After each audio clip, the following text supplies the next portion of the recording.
نستعينه ونؤمن به ونتوكل عليه ونعوذ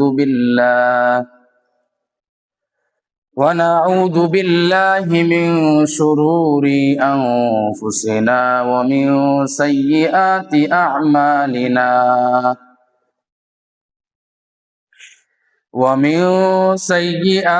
أعمالنا من يهد الله فلا مضل له ومن يضلله فلا هادي له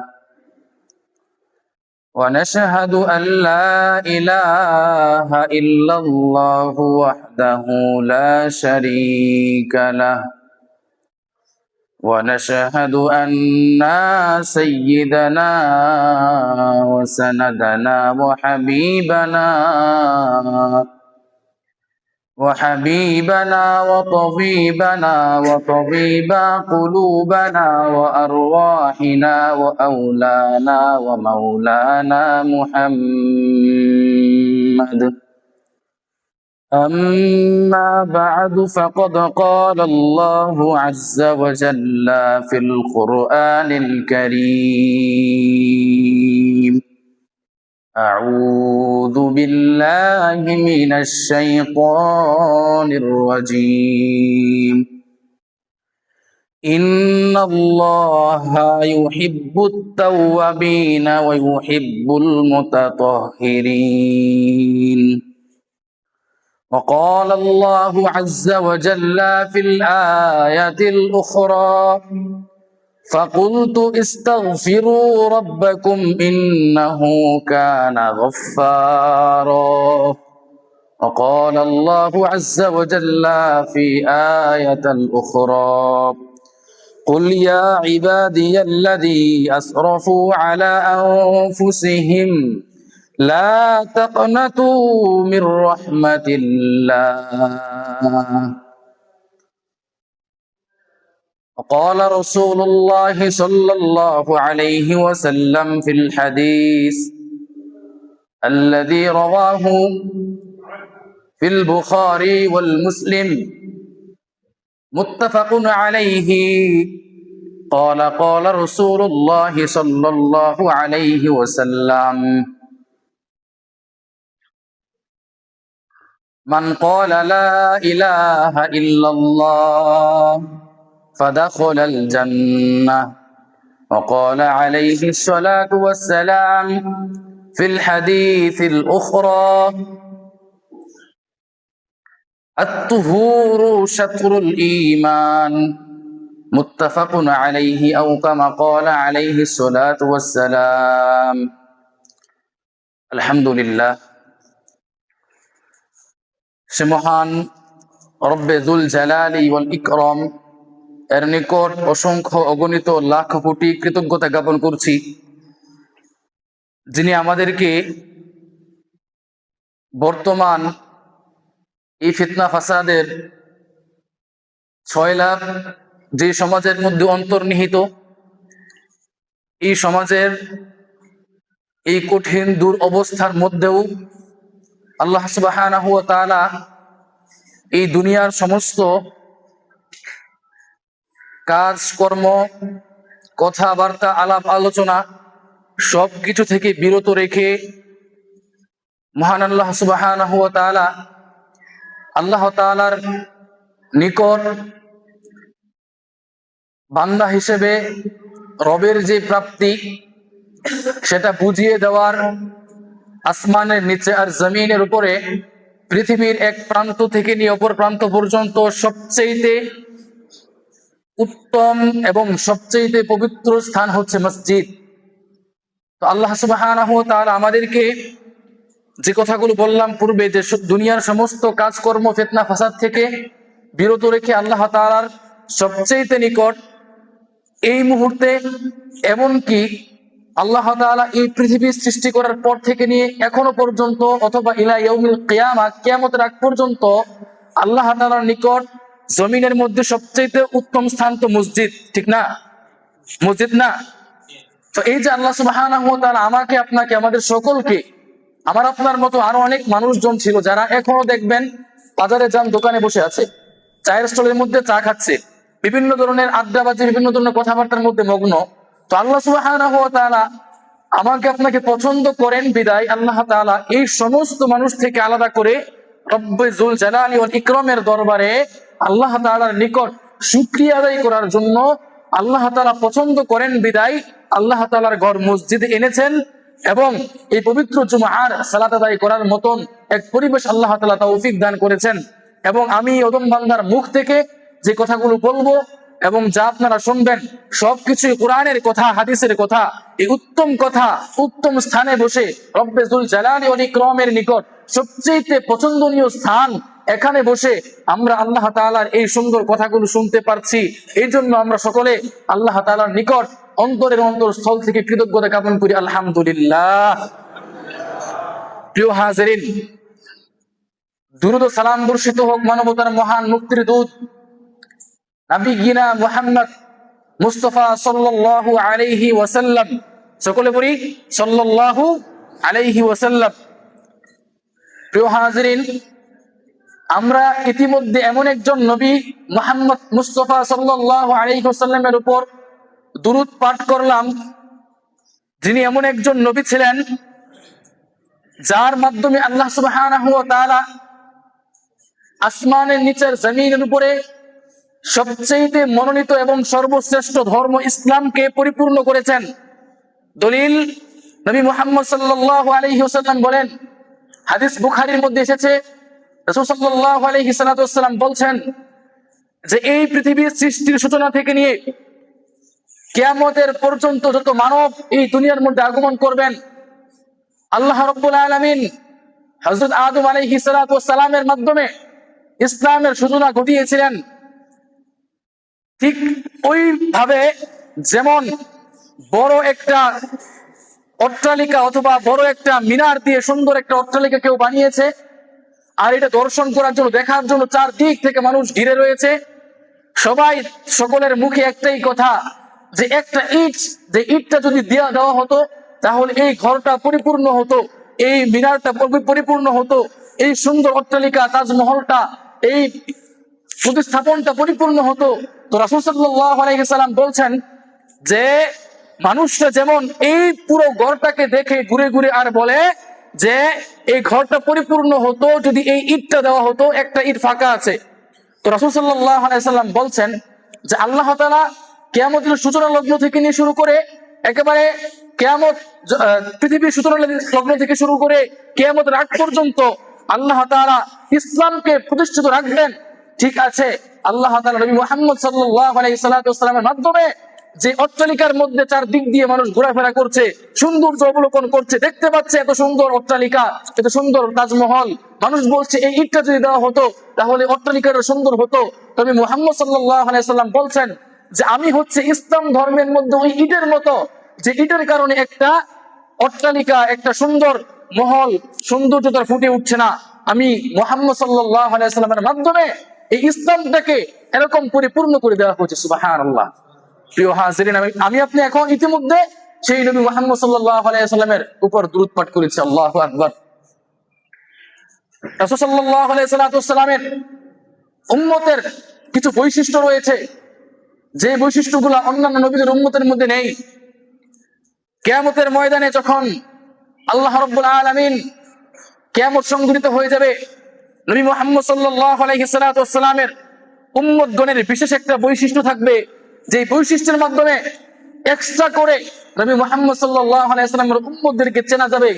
ঠিক ওইভাবে যেমন একটা গরু অথবা ঘোড়া অথবা বড় একটা হাট, যে হাটের মধ্যে সবগুলো এক সাদা গরু অথবা সাদা ঘোড়া, ওইখানে মাথার মধ্যে চন্দ্রের মতো একটা আকৃতি দিয়ে একটা ঘোড়া যেটা বিশেষভাবে চিহ্নিত, ঠিক তদ্রুপভাবে মুহাম্মদ সাল্লাল্লাহু আলাইহি সাল্লামের উম্মতদেরকে কিয়ামতের ময়দানে এরকম ভাবে চেনা যাবে। সুবহানাল্লাহ। প্রিয় হাজিরিন, এই পূর্বের কথাগুলোর মাধ্যমে আমার আপনাদের নিকট একটাই মেসেজ, একটাই আবেদন বা একটাই জানানোর ইচ্ছা পোষণ হয়েছে, সেটি হচ্ছে যে আমরা সেই মুহাম্মদ সাল্লাল্লাহু আলাইহি সাল্লামের উম্মত। আর সেই মুহাম্মদ সাল্লাল্লাহু আলাইহি সাল্লামের উম্মত হিসেবে আমি আপনি আমার আপনার জীবন থেকে কতটুকু ঘুরতে পেরেছি। তিনি তো শ্রেষ্ঠ রাসূল, কোনো সন্দেহ আছে? তিনি তো মুস্তাফা। মুস্তাফা বুঝেন তো নাকি? আল ইস্তফা থেকে মুস্তাফা আসছে। মুস্তফা মানে জানেন কি? নির্বাচিত। এই যে সামনে নির্বাচন, ইলেকশন আসছে, আপনাদের উপজেলা থেকে অথবা থানা থেকে অনেক মানুষ নির্বাচন করবে, সেখান থেকে একজন প্রার্থী হবে, একজন এমপি হবে। সবাই কি এমপি হতে পারে? তার মানে কি সবাই ওনাকে ভোট দিয়ে নির্বাচন করেছে? ঠিক না? এটা দুনিয়ার কৃষ্টি কালচার দিয়ে এক্সাম্পল হিসেবে বুঝাতে চাইতেছে আপনাদেরকে। তো নবী মুহাম্মদ সাল্লাল্লাহু আলাইহি ওয়াসাল্লাম হচ্ছে মুস্তাফা মুহাম্মদ, অর্থাৎ যাকে নির্বাচন করা হয়েছে অসংখ্য অগণিত পয়গম্বর অথবা অসংখ্য অগণিত নবী আলাইহিস সালাতু ওয়াসসালামদের থেকে। তিনি হচ্ছে মুহাম্মদ সাল্লাল্লাহু আলাইহি ওয়াসাল্লাম। প্রিয় হাজিরিন, মুহাম্মদ সাল্লাল্লাহু আলাইহি ওয়াসাল্লাম কে ছিলেন? ওনার একটু সংক্ষিপ্ত পরিচয় আমি আপনাদের সামনে তুলে ধরলাম। আল্লাহ তাআলা যদি সামনে কোনোদিন সুযোগ দান করে, তাহলে ওনার সম্পর্কে, ওনার সিরাত সম্পর্কে, ওনার জীবন চরিত্র সম্পর্কে, ওনার আগমন কি জন্য, উদ্দেশ্য কি ছিল, তার সবকিছু আলোচনা করার চেষ্টা করবো ইনশাআল্লাহ। যেহেতু আমাদের আজকের আলোচনার বিষয় হচ্ছে আল্লাহ সুবহানাহু ওয়া তাআলা এই দুনিয়ার মধ্যে মানুষকে সৃষ্টি করেছেন। সৃষ্টি করার পর আল্লাহ তাআলা মানুষকে সৃষ্টি করার পর আল্লাহ সুবহানাহু ওয়া তাআলা তাকে একেবারে স্বাধীনতা দান করেছেন। ঠিক ওইভাবে যেমন ভাবে একজন ব্যক্তি অনেক পরিশ্রম করে, অত্যন্ত সুন্দর করে, পরিমার্জিত করে, নিখুঁতভাবে একটা ঘুড়ি বানালো। ঘুড়িটা বানানোর পরে সুতা নিয়ে সে আকাশের মধ্যে উড়িয়ে দিল। উড়িয়ে দেওয়ার পর ঠিক এই ঘুড়িটা যতটুকু সুতা চাচ্ছে তার কাছে, ততটুকু সুতা ছাড়তেছে, আর ঘুড়িটা আকাশের মধ্যে একেবারে তার প্রাণ খুলে উঠছে। এই ঘুড়ির মধ্যে যেমন ভাবে ওই মালিকের হাতে, ঘুড়ির মালিকের হাতে সেই ঘুড়ির মেইন বা মূল রশির যেই কি বলে মূল বিষয়টা রয়েছে, ঠিক তদ্রুপভাবে আল্লাহ সুবহানাহু ওয়া তাআলা বান্দাকে এই দুনিয়ার মধ্যে একেবারে স্বাধীনভাবে ছেড়ে দিয়েছেন, সৃষ্টি করে দিয়েছেন। আল্লাহ রাব্বুল আলামিন বান্দার জন্য ভালো এবং মন্দ দুটো দিক তার স্বাধীনতা দিয়েছেন। আমি আপনি ইচ্ছা করলেই চোখ দিয়ে জিনা করতে পারি, আমি আপনি ইচ্ছা করলেই দুই হাত দিয়ে সিগারেট খেতে পারি, আমি আপনি ইচ্ছা করলেই গুনাহে লিপ্ত হতে পারি, আমি আপনি ইচ্ছা করলেই অপকর্ম করতে পারি, আমি আপনি ইচ্ছা করলেই জিনা করতে পারি, আমি আপনি ইচ্ছা করলেই অন্যের হক মেরে খেতে পারি, আমি আপনি ইচ্ছা করলেই আমার উপরে খেয়ানত করতে পারি, আমি আপনি ইচ্ছা করলেই অন্যভাবে অন্যকে কষ্ট দিতে পারি। আল্লাহ রাব্বুল আলামিন স্বাধীনতা আপনাকে দিয়েছেন। কিন্তু মনে রাখবেন, আমার আপনার স্বাধীনতা এতটুকু নয়। ঠিক ওই ঘুড়ির মতো, যে ঘুড়িকে সন্ধ্যার সময় যখন মাগরিবের আযান দেওয়া হয়, তার মালিক আস্তে আস্তে আস্তে আস্তে সেই ঘুড়ির রশিটা টান দিয়ে তার কাছে নিয়ে আসে। আস্তে আস্তে আস্তে আস্তে একেবারে সময় সংকীর্ণ হয়ে যায়, ঘুড়িটা তার মালিকের নিকট চলে আসে। ঠিক তদ্রুপ ভাবে, এটা উদাহরণ হিসেবে বলতেছে, আপনার অনুভবে নিয়েন না, উদাহরণ। ঠিক তদ্রুপ ভাবে আল্লাহ সুবহানাহু ওয়া তাআলা সেই ঘুড়ির মতো আমাকে আপনাকে দুনিয়ার মধ্যে ছেড়ে দিয়েছেন। আবার যখন আল্লাহ তাআলার মন চায়, যখন ইচ্ছা হয়, ঠিক তখনই আমার আপনার নিকট আল্লাহ তাআলা মালাকুল মউতকে পাঠিয়ে দেয় আমার আপনার রূহকে কবজ করে নেওয়ার জন্য। প্রিয় হাজিরিন, ঠিক সন্ধ্যাবেলা যখন ঘুড়ির মালিক ঘুড়িকে নামিয়ে আনে, তার মধ্যে কোনো ব্যক্তি প্রতিস্থাপন হতে পারে না, প্রতিবন্ধক হতে পারে না। ঠিক তদ্রুপ ভাবে আমার আপনার মধ্যে, আমার আপনার রূহ কবজ করার মধ্যে, আমার আপনার এই দুনিয়ার মধ্যে এই সঞ্চালনায় যে প্রাণ ছিল, এই প্রাণটা নিয়ে নেওয়ার মধ্যে কোনো প্রতিবন্ধকতা থাকতে পারবে না, থাকতে পারবে না। ওই দিন যেদিন আমার আপনার সামনে মালাকুল মউত উপস্থিত থাকবে। প্রিয় হাজিরিন, বলছিলাম যে আমার আপনার খুতবার আজকের বিষয় হচ্ছে তাওবা ইস্তেগফার। কিন্তু এর শুরুতে বলে নিলাম যে আল্লাহ সুবহানাহু ওয়া তাআলা মানুষকে সৃষ্টি করে স্বাধীনতা দিয়েছেন। ভালো করে বুঝেন, আল্লাহ রাব্বুল আলামিন মানুষকে সৃষ্টি করে স্বাধীনতা দিয়েছেন। তার মানে এই নয় যে আমরা দুনিয়ার মধ্যে স্বাধীনতা পাওয়ার পর এই দুনিয়াকে মাধ্যম বানিয়ে সুযোগ অবস্থান করে তারপরে আমি আপনি আল্লাহ তাআলা নাফরমানি করব। প্রিয় হাজিরিন, আল্লাহ রাব্বুল আলামিন কুরআনুল কারীমের বিভিন্ন আয়াতে আল্লাহ সুবহানাহু ওয়া তাআলা বলছেন যে বান্দা, আমি তোমাকে দুনিয়াতে সৃষ্টি করেছি, সুতরাং তুমি এটা মনে করো না যে এই দুনিয়ার বাহাদুরি আমার আর আমার। এই দুনিয়ার বাহাদুরি কোন এমপি, মিনিস্টার, কোন প্রধানমন্ত্রী, কোন প্রেসিডেন্ট, কোন সমাজকর্মীর, এটা তুমি মনে করো না। কারণ কি? কারণ তোমার একদিন ওই 3.5 হাত যে ঘর রয়েছে কবর, সেই ঘরে তোমাকে চলে যেতে হবে। যেখানে কোনো মন্ত্রী, কোনো এমপি, কোনো মিনিস্টার সবার একই সমপরিমাণ ঘরের অবস্থানরত স্থান। যে সাদা কাপড়, কোন এমপি মন্ত্রীকে কোনো দামি কাপড় দিয়ে শোয়ানো হয় না। কোন টাকা পয়সাওয়ালা, ধনী, গরিব, এর মধ্যে কোনো পার্থক্য থাকে না। একজন গরিব ব্যক্তি যে তার পুঁজি, তারও কাপড়, তারও বিলাসিতা এতটুকুই যে 3.5 হাত, এই ঘরের মধ্যে এক টুকরো সাদা কাপড়। আর একজন মিনিস্টার, যেই ব্যক্তি কোটিপতি, যেই ব্যক্তি ভালো খাটের মধ্যে না শুইলে শীতের দিন ঘুমে ধরে না, ওই ব্যক্তিরও মৃত্যুবরণ করার পর, ঘর থেকে বের করার পর একটু সময় পর তার শরীরের মধ্যে গোসল করানোর পর তাকে সেই এক টুকরো একটু ছোট্ট একটা গর্তের ভিতরে একটু সাদা কাপড়ের মাধ্যমে মিশ্রিত করে তাকে ওইখানে শুয়ে দেওয়া হবে। প্রিয় হাজরিন, তাহলে আমার আপনার বাহাদুরি কিসের? রব্বুল আলামিন বলেন, আল্লাহ তাআলা এই দুনিয়ার মধ্যে আসমান নিচের জমিনের উপরে সবচেয়ে পছন্দ করেন ওই ব্যক্তিকে যে ব্যক্তি ইন্নাল্লাহা ইউহিব্বুত তাওয়াবিন। কোরআনুল কারীমের আয়াত এটা। আল্লাহ তাআলা বলছেন প্রিয় হাজরিন যে নিশ্চয়ই নিশ্চয়ই ইন্নাল্লাহা নিশ্চয়ই নিশ্চয়ই আল্লাহ তাআলার নিকট ইউহিব্বুত তাওয়াবিন, তিনি সবচেয়ে বেশি পছন্দ করেন তাওয়াবিন, যে ব্যক্তি তওবা করে। তওবা শব্দের অর্থ কি?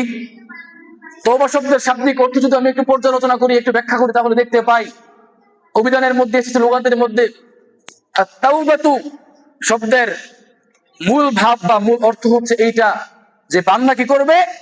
গুনাহ ছেড়ে দিয়ে আল্লাহ তাআলা থেকে অভিভূত হবে। বান্দা গুনাহ ছেড়ে দিবে, এটা তওবার অর্থ। তারপর আরেকটা বিষয়, সেটা হচ্ছে আল ইস্তিগফার। ইস্তিগফার মানে কি? তওবা বললাম, বান্দা গুনাহ ছেড়ে দিবে। আর ইস্তিগফার মানে হচ্ছে আল্লাহ তাআলার নিকট ক্ষমা চাইবে। সুতরাং তওবা এবং ইস্তিগফার দুইটা মিলে একত্রে অর্থ আসে যে বান্দা গুনাহ ছাড়ার পর, অপকর্ম ছাড়ার পর, মিথ্যা ছাড়ার পর, সুদ ছাড়ার পর, ঘুষ ছাড়ার পর, অন্যের উপর জুলুম করা ছাড়ার পর, অন্যায় ভাবে ছোট্ট একটা বাচ্চাকেও থাপ্পড় দেওয়ার পর, সে অন্যের হক নষ্ট করার পর সে ওই কাজ থেকে বিরত থাকবে একেবারে মৃত্যুর আগ পর্যন্ত। আর সে আল্লাহ তাআলার নিকট তাওবা ইস্তিগফার করবে, আল্লাহ তাআলার নিকট ক্ষমা প্রার্থনা করবে। এটা হচ্ছে তাওবা ইস্তিগফারের মূল ভাবার্থ। প্রিয় হাজরিন, আমি বলছিলাম আল্লাহ তাআলা বলছেন ইন্নাল্লাহা ইউহিব্বুত তাওয়াবিন ওয়া ইউহিব্বুল মুতাতাহহিরিন। নিশ্চয়ই নিশ্চয়ই আল্লাহ সুবহানাহু ওয়া তাআলা, আল্লাহ তাআলা সবচেয়ে বেশি পছন্দ করেন ওই ব্যক্তিকে যে ব্যক্তি গুনাহ করার পর, অপকর্ম করার পর, পাপ কাজ করার পর, মিথ্যা কথা বলার পর, সে সুদ ঘুষ হারাম ভক্ষণ করার পরেও সে আল্লাহ তাআলার নিকট এসে রাতের অন্ধকারে, যখন সমস্ত মানুষ ঘুমিয়ে থাকে, এই শীতের রাত্রির মধ্যে যখন সবাই ঘুমায়, তার সন্তান ঘুমায়, তার স্ত্রী তার পাশে ঘুমায়, তার পরিবার পরিজন সবাই ঘুমায়, এলাকার মানুষ সবাই ঘুমায়, ওই সময় সে রাত্রিবেলা আল্লাহ তাআলার নিকট উঠে রবের কাছে রোনাজারি করে আর বলে, রব্বুল আলামিন, আল্লাহ আমি তো তোমারই বান্দা, আল্লাহ আমি তো তোমারই গোলাম, আল্লাহ আমাকে তো কেউ বানায় নাই, আল্লাহ আমার এই সুন্দর নাক তো কেউ দেয় নাই, আল্লাহ আমার এই চোখের এত সুন্দর চাহনি তো কেউ দেয় নাই, আল্লাহ আমার এই অন্তর তো কেউ দেয় নাই, আল্লাহ আমার এই সুন্দর দৃষ্টি শক্তি কেউ দেয় নাই, আল্লাহ আমার এই শক্তি সক্ষমতা কেউ দেয় নাই।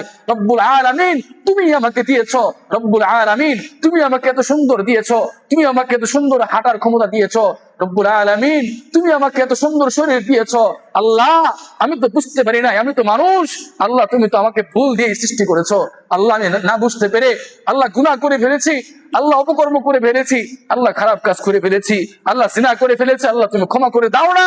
রব্বুল আলামিন ওই সময় যখন সবাই ঘুমিয়ে থাকে, রাতের 1/3 সময়, তাহাজ্জুদের সময়, ওই সময় আল্লাহ তাআলা বলে, বান্দা তুমি আমার কাছে ক্ষমা চাইছো, তুমি আমার কাছে ক্ষমা চাইছো, তুমি এমন এক রবের কাছে ক্ষমা চেয়েছো যেই রব ইচ্ছা করলে তোমাকে না, শুধু দুনিয়ার সমস্ত মানুষ যদি একবারে আমি রবের কাছে ক্ষমা চাই, আমার রবের কাছে তার যার যেটা প্রয়োজন অনুযায়ী চাই, আমি তাকে ক্ষমা করে দিই এবং তাকে সেটা দান করি।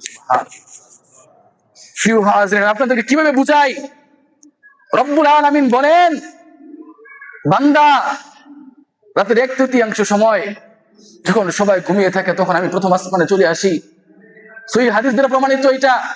রাসূল সাল্লাল্লাহু আলাইহি ওয়াসাল্লাম বলছেন, তখন আল্লাহ তাআলা এসে বলেন, তোমাদের কার কি প্রয়োজন আমার কাছে বলো। তুমি কতটুকু গুনাহ করেছো, তুমি কতবার মিথ্যা কথা বলেছো, তুমি কতবার সুদ খেয়েছো, কতবার তুমি জিনা করেছো, তুমি আমার কাছে বলো, আমার কাছে বলো না, তুমি একটু বলো না, তুমি একটু বলো, আমি আল্লাহ তাআলা তোমাকে ক্ষমা করার জন্য তোমার জন্য অপেক্ষা করছি। হায় মুহতারাম হাজরিন, আমি আপনাদেরকে কি করে বোঝাই? আমরা গুনাহ করি, কেউ গুনাহ করে প্রকাশ্যে, কেউ গুনাহ করে গোপনে, কেউ গুনাহ করে চোখের মাধ্যমে, কেউ গুনাহ করে মুখের মাধ্যমে, কেউ হাতের মাধ্যমে, কেউ অন্তরের মাধ্যমে, কেউ সিগনেচারের মাধ্যমে।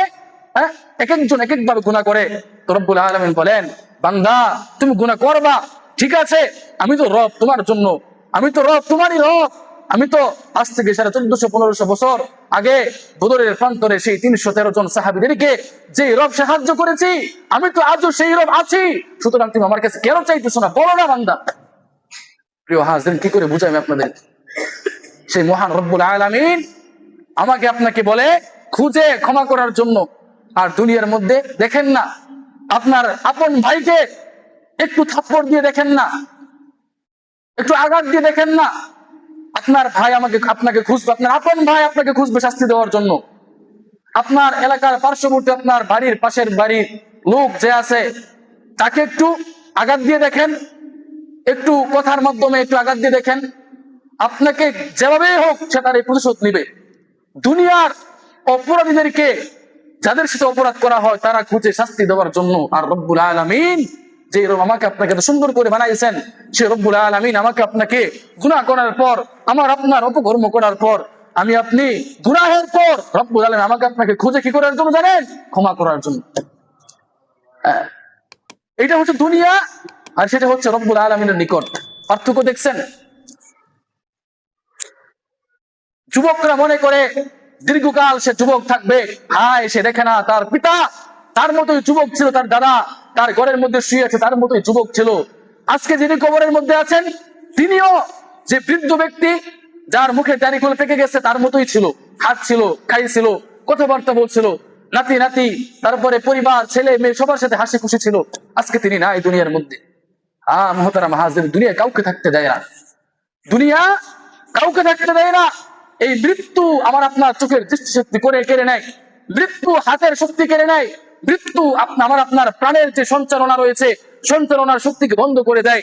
মৃত্যু এমন একটা জিনিস যে জিনিস সন্তানের মধ্যে বাবার সম্পর্ক ছিন্ন করে দেয়, স্বামীর মধ্যে স্ত্রী সম্পর্ক ছিন্ন, পিতার মধ্যে বাবার সম্পর্ক ছিন্ন, ভাইয়ের ভাইয়ের সম্পর্ক ছিন্ন। মৃত্যুবরণ করার পরেই সবাই ব্যস্ত হয়ে যায় তার জন্য একটু সুন্দর কবর করা, একটু কাপড় নিয়ে এসে তাকে সুন্দর করে গোসল করে জানাজার সালাত আদায় করার পর তাকে কবরের মধ্যে নিয়ে সুন্দর করে দাফন করে দিয়ে আসে। কেউ তো আর 5 দিন 7 দিন ধরে রাখে না। হ্যাঁ, অথচ আমি এখনো রাত্রিবেলা যদি মশারি না টানায়, আমার মা এত মহব্বত করে এসে রাত্রিবেলা মশারি টানিয়ে দিয়ে যায়। ওই সময় মশারি কেটে টানাবে বলেন তো? ওই কবরের মধ্যে আমার আপনার জন্য মশারি টানানোর মতো কোনো লোক আছে? রাত্রিবেলা কম্বলটা একটু উপর থেকে সরে গেলে মা সুন্দর করে এসে উপরে কম্বলটা দিয়ে যায়। আমার সন্তান, আমার কলিজার টুকরা সন্তান এই শীতের মধ্যে ঘুমাইতে পারতেছে না, শীত লাগতেছে, হয়তো তার কম্বলটা উপরে দিয়ে যায়। কিন্তু ওই কবরের মধ্যে কম্বল দেওয়ার মতো কোন লোক আছে? হ্যাঁ, নাই মুহতারাম হাজিরিন, নাই, থাকবে না তো। কারণ ওই কবরকে আল্লাহ তাআলা ওইভাবে সৃষ্টি করেছে। এই জন্য রব্বুল আলামিনের নিকট গুনাহ করার পর যে বান্দা তওবা করে, ইস্তিগফার করে, সেই বান্দাই সবচেয়ে শ্রেষ্ঠ। আল্লাহ তাআলার কথা অনুযায়ী ইন্নাল্লাহা ইউহিব্বুত তাওয়াবিন ওয়া ইউহিব্বুল মুতাতাহহিরিন। প্রিয় হাজিরিন, এই তওবার মাধ্যমে বান্দা সবচেয়ে বেশি প্রিয় হয়। ঠিক কেমন? একটা উদাহরণ দেই। উদাহরণটা হচ্ছে এমন, একজন বাবার 20, 25, 30, 35, 40 বছর বিবাহ করেছে, কোনো সন্তান হয় না। 40, 45, 50 বছর পর একটা সন্তান হয়েছে। এই বাবার লক্ষ কোটি হাজারো টাকা, অনেক পরিমাণে প্রাচুর্যতা সম্পদ রয়েছে। 50 বছর পর বাবার ওরসে আল্লাহ সুবহানাহু ওয়া তাআলা সন্তান দান করেছেন। এই সন্তান জন্মগ্রহণ করেছে। জন্মগ্রহণ করার পর এই সন্তানটা যখন 10-12 বছর বয়স হয়েছে, এই সন্তানটা হারিয়ে গিয়েছে। এখন দেখেন ওই বাবার কেমন কষ্ট। 50 বছর বিবাহ করেছে, কোনো সন্তান হয় না। যার হয় না তার দিকে একটু খেয়াল করেন, তার মনের মধ্যে কত কষ্ট একটু বাবার ডাকটা শুনবে। এই সন্তান বাবার 50 বছর জন্মগ্রহণ করার পর এই সন্তান জন্মগ্রহণ করেছে। আবার এই 50 বছর অতিবাহিত হওয়ার পর আবার এই সন্তানের যখন 10-12 বছর বয়স, সন্তানটা হারিয়ে গিয়েছে। এখন ওই বাবার কেমন কষ্ট? অনেক কষ্ট না? সন্তানই হয় না, একটা মাত্র সন্তান, তার আবার ছেলে সন্তান, তো হারিয়ে গিয়েছে, অনেক কষ্ট। এখন আবার যখন সন্তান হারিয়ে যাওয়ার 5-10 বছর অতিবাহিত হয়ে গেল, অনেক জায়গায় খুঁজেছে, অনেক খোঁজ খবর নিয়েছে, আত্মীয় স্বজনের বাড়িতে অনেক জায়গার মধ্যে খোঁজ খবর নিয়েছে, সন্তানকে খুঁজে পায় না। প্রিয় হাজিরিন, অতঃপর অনেক দিন পরে সন্তানকে আবার বুকের মধ্যে পেয়েছে বাবা। পাওয়ার পর ওই মা বাবা কেমন খুশি হবে এখন বুঝেন তো? যে বাবা 50 বছর বিবাহ করেছে, কোন সন্তান হয় না, 50 বছর পর আল্লাহ একটা সন্তান দান করছে, আবার সন্তানটা হারিয়ে গেছে, আবার অনেক দিন পর সন্তানটাকে খুঁজে পেয়েছে, অনেক কষ্ট, অনেক পরিশ্রমের মাধ্যমে। এখন ওই বাবা কেমন খুশি হয়? অনেক খুশি না?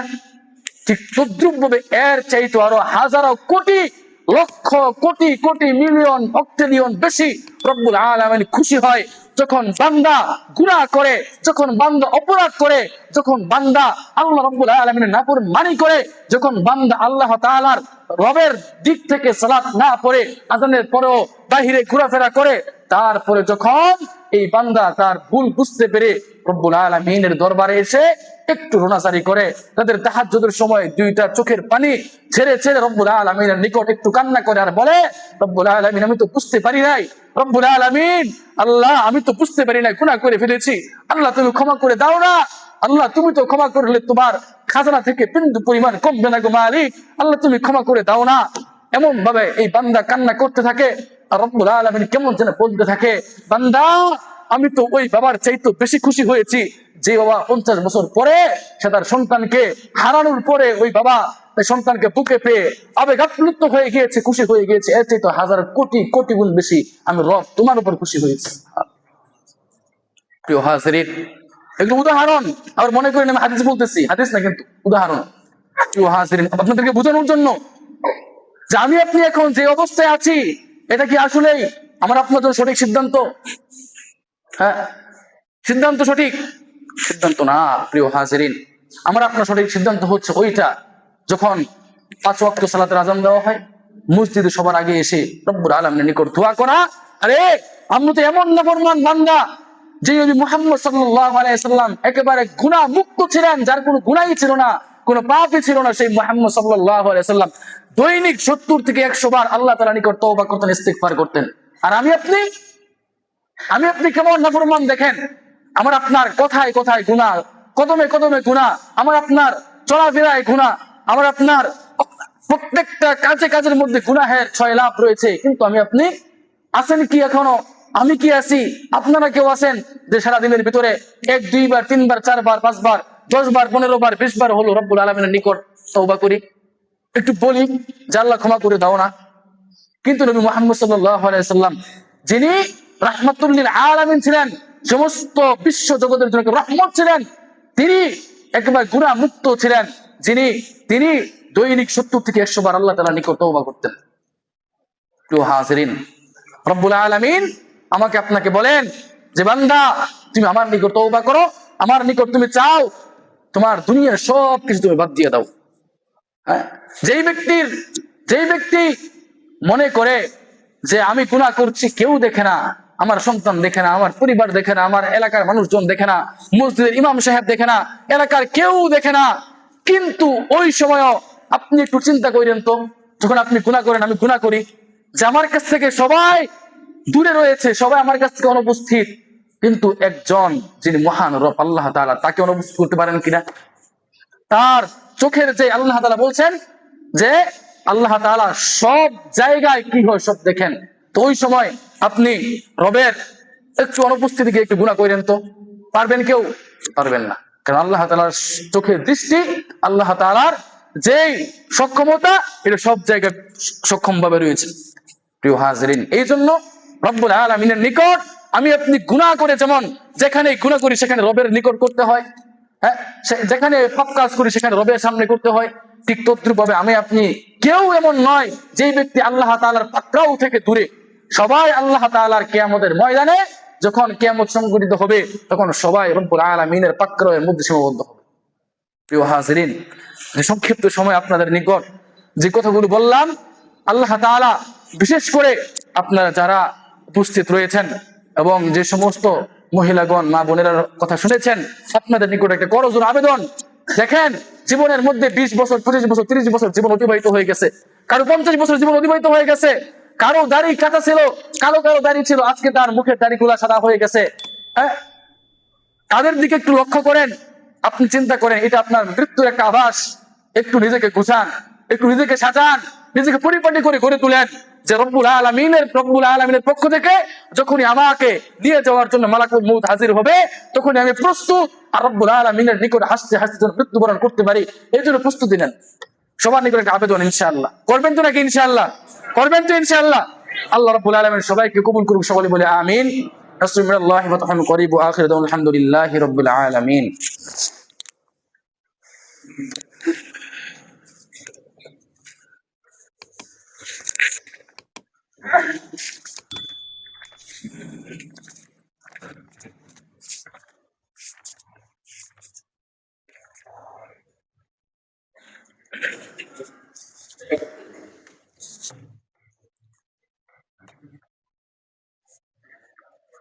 ইন্নাল হামদুলিল্লাহ ইন্নাল হামদুলিল্লাহি নাহমাদুহু ওয়া নাস্তাঈনুহু ওয়া নু'মিনু বিহি ওয়া নাতাওয়াক্কালু আলাইহি আম্মা বা'দু।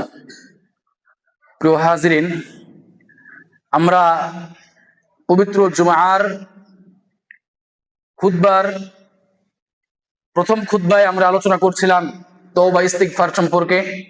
যে রব্বুল আলামিনের নিকট আমি আপনি কিভাবে তওবা করব, কিভাবে আমি আপনি আল্লাহ তাআলার নিকট প্রিয় হব, আমার আপনার তওবার মাধ্যমে কি কি উপার্জিত হয়।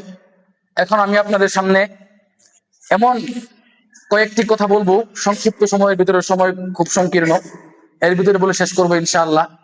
প্রিয় হাজিরিন, এই তওবা আমি আপনি করব, এই তওবা করার পদ্ধতি বা কাইফিয়ত কি কি, শর্ত কি কি, মাযা শুরুতুত তাওবাতি ওয়াল ইস্তিগফারি। তো আমার আপনার তওবা কিভাবে হবে, শর্ত কয়টি, আপনারা সবাই চারটা বিষয় এখন বলবো। এই চারটা বিষয় মনে রাখবেন ইনশাআল্লাহ। মনে রাখবেন তো নাকি ইনশাআল্লাহ? শুরুতুত তাওবা ইলা আরবাআতি আকসাম। তওবার শর্ত হচ্ছে চার প্রকার। কয় প্রকার? তওবার শর্ত কয়টা? তওবার শর্ত কয়টা? এক নাম্বার, আমি আপনি, এক নাম্বার মনে রাখবেন ভালো করে, আমি আপনি যে গুনাহ করেছি সেই গুনাহের জন্য আল্লাহ তাআলার নিকট অনুশোচনা করা। বুঝতে পারছেন? এক নাম্বার কি বললাম? যে গুনাহ করেছি, গুনাহ করার জন্য আল্লাহ তাআলার নিকট অনুশোচনা করা, অনুতপ্ত হওয়া, যে রব্বুল আলামিন আমি তো এই গুনাহ করে ফেলেছি, আল্লাহ তুমি ক্ষমা করে দাও না, এভাবে আল্লাহ তাআলার নিকট বলা। এটা হচ্ছে এক নাম্বার। তারপরে দুই নাম্বার হচ্ছে, যে গুনাহটি আমি আপনি করেছি ইতিপূর্বে, এই গুনাহ, যে গুনাহ থেকে আমি আপনি আল্লাহ তাআলার নিকট তওবা করছি, এই তওবার যে গুনাহের কারণে করছি, এই গুনাহটা পরিপূর্ণভাবে পরিত্যাগ করা। এক নাম্বার কি বলছিলাম? যে গুনাহটি করেছি সেই গুনাহের জন্য অন্তরের মাধ্যমে আল্লাহ তাআলার নিকট অনুশোচনা করা, অনুতপ্ত হওয়া। দুই নাম্বার, যে গুনাহটি করেছি এই গুনাহটি আর জীবনে কখনো করব না, এই প্রতিশ্রুতি আল্লাহ তাআলার নিকট দেওয়া। তারপরে তিন নাম্বার হচ্ছে ভবিষ্যতে এই সমস্ত গুনাহ আর না করা।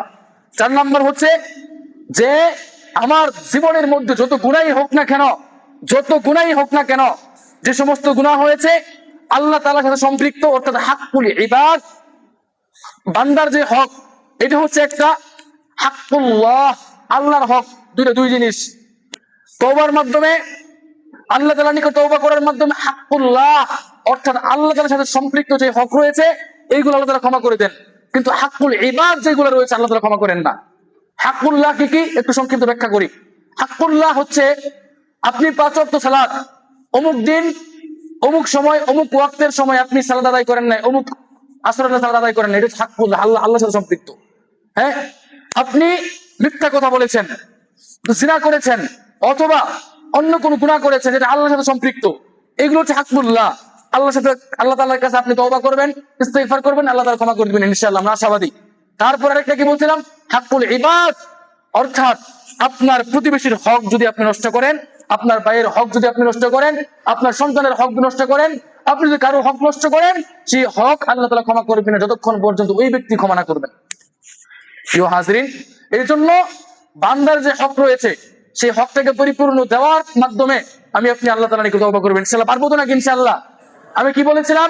শুরুতুত তাওবাতি ইলা আরবাআতি আকসামিন। তওবার শর্ত হচ্ছে চারটা। এক নাম্বার, গুনাহের জন্য অন্তরের মধ্যে অনুশোচনা করা। দুই নাম্বার, গুনাহ পরিত্যাগ করা। তিন নাম্বার, এই গুনাহ আর জীবনে মৃত্যুর আগ পর্যন্ত করবো না, এই প্রতিজ্ঞাবদ্ধ আল্লাহ তাআলার নিকট হওয়া। চার নাম্বার, কারো হক নষ্ট করে থাকলে সেই হকটাকে দিয়ে দেওয়া। মনে থাকবে এই চারটা জিনিস? মনে থাকবে ইনশাআল্লাহ?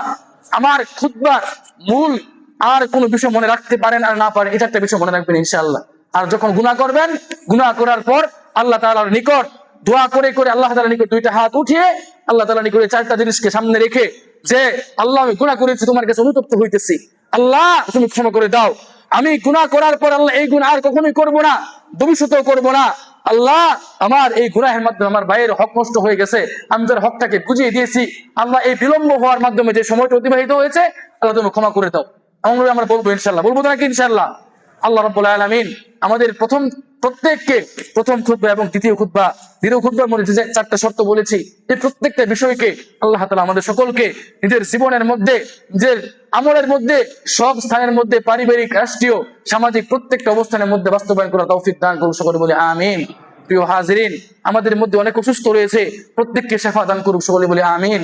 আয় আল্লাহ, আমাদের মধ্যে অনেকে আল্লাহ মা নাই, বাবা নাই, মৃত্যুবরণ করেছে, আত্মীয় স্বজন মৃত্যুবরণ করেছে, প্রত্যেকের কবরকে আল্লাহ তুমি জান্নাতের উচ্চ মাকাম, আল্লাহ জান্নাতুল ফেরদাউস প্রত্যেককে দান করো, সকলে বলে আমিন। প্রিয় হাজিরিন, এই মসজিদ, এই মাদ্রাসাকে আল্লাহ যেন কবুল করেন, সকলে বলে আমিন। আল্লাহ রাব্বুল আলামিন এই মাদ্রাসার মধ্যে, মসজিদের মধ্যে যারা সম্পৃক্ত রয়েছে, টাকা পয়সা, অর্থ অথবা শ্রমের মাধ্যমে যারা তাদের সর্বোচ্চটা তারা বিলিয়ে দিচ্ছে, প্রত্যেককে আল্লাহ তাআলা ক্ষমা করে দিবেন, সকলে বলে আমিন। প্রিয় হাজিরিন, আমার জন্য সকলে দোয়া করবেন, আমিও আপনাদের জন্য দোয়া করি। আল্লাহ রাব্বুল আলামিন আসমানের নিচের জমিনের উপরে আল্লাহ তাআলা দিন, একচ্ছত্র দিন আল্লাহ তাআলা প্রতিষ্ঠিত করুন, সকলে বলে আমিন। ইসলামী খেলাফা, ইসলামী যে খেলাফত রয়েছে, সেই খেলাফতের সূর্য যেন আমি আপনি উদিত হওয়া দেখতে পারি, আল্লাহ রাব্বুল আলামিন আমাদের সেই তৌফিক দান করুন, সকলে বলে আমিন।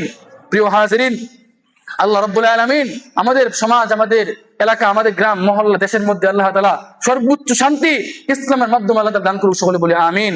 আল্লাহুম্মা সাল্লি আলা নাবিয়িনা মুহাম্মদ ওয়া আলা আলিহি ওয়া আসহাবিহি আজমাইন। ইবাদাল্লাহ, ইন্নাল্লাহা ইয়া'মুরু বিল আদলি ওয়াল ইহসান ওয়া ইতা'i যিল কুরবা ওয়া ইয়ানহা আনিল ফাহশা'i ওয়াল মুনকারি ওয়াল বাগই ইয়া'iদুকুম লা'আল্লাকুম তাযাক্কারুন ফাযকুরুনি আযকুরুকুম ওয়াশকুরুলি ওয়া লা তাকফুরুন।